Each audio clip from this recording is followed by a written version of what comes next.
Hey there guys, so today we have another review, and this is a review of Ballast Point Sculpin, pretty popular IPA out there, coming in at 7.0% ABV. This is a beer that I want to review because it does two things for me.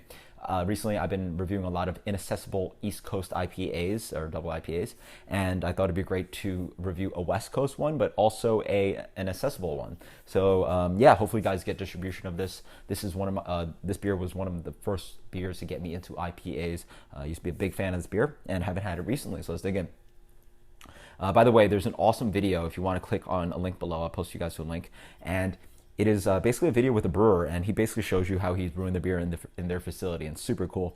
If you guys like geeking out on that kind of stuff, I like doing that. So definitely check it out. You just follow him, and he brews a beer. So this is Sculpin IPA, and look at that color. That is a West Coast IPA, super clear, kind of light amber color. Let's get the aroma on this. Oh, wow. That's strange. I remember this beer being quite fruity, and it is not right now. I mean, I've warmed it up quite a bit, so it is, you know, if this beer is going to quote-unquote show its flaws or what it's missing, then it's doing that right now in how much I've warmed it up. Piney, spicy hops, some bready sweetness, some sugary sweetness. Yeah, just mostly smells like this kind of dry herbaceous notes, spicy hops, piney, a little bit of breadiness. Not too much to say. It's just nothing much is happening other than those kind of notes going on. Cheers.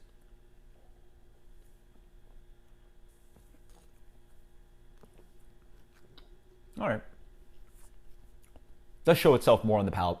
You're definitely getting a little bit more fruitiness.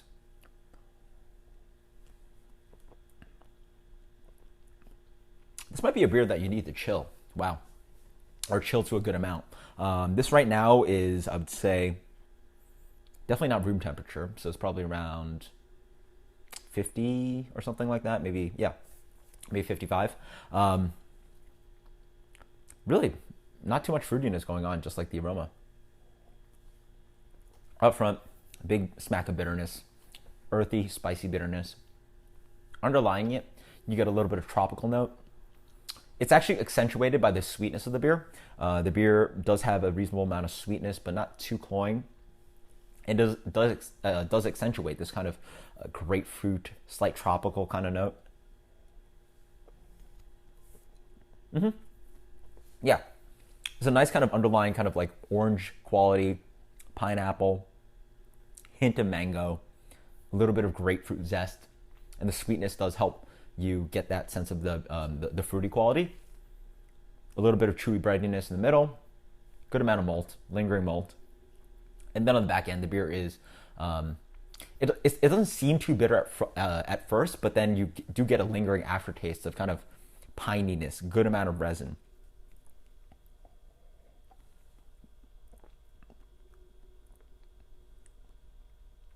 Yeah, it's nice. Good amount of sugary sweetness, and it plays with that kind of spicy quality. It helps the fruity qualities come out, and the beer you're lingered on with, again, spiciness, spicy hops, resin, and like just green, kind of aggressive kind of pininess, which is quite nice. But yeah, I will say it's maybe a little bit disappointed. I was expecting a lot more. I was expecting something that was a little less sweet, and also something that was a little bit more fruity.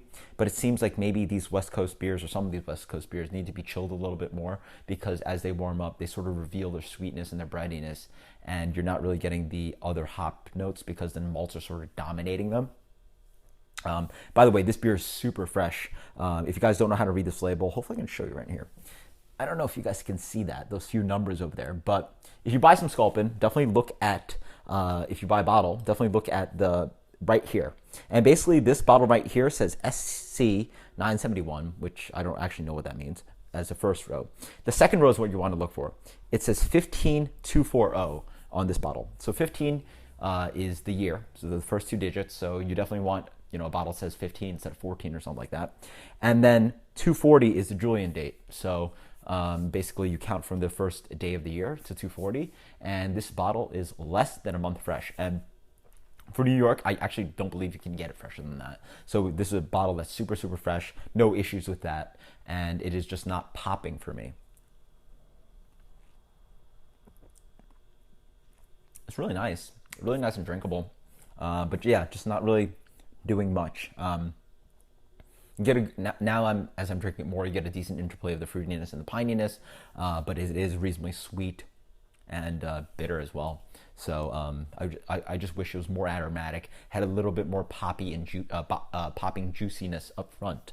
So yeah, fresh bottle. I thought I really liked this beer, but apparently I don't. So or don't like it as much as I used to. As for rating,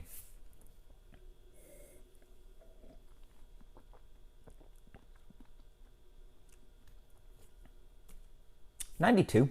Yeah, 91, 91. So, yeah, until next time, guys, cheers. By the way, if you're able to find this beer on cask with a passion fruit version, I had that a couple months ago, and that beer is absolutely insane. They don't bottle that like the habanero and grapefruit. Those two are bottled, whereas the passion fruit is insane. Please look out for it if you can find it locally in cask or, I guess, on draft. And until next time, guys, cheers. Later.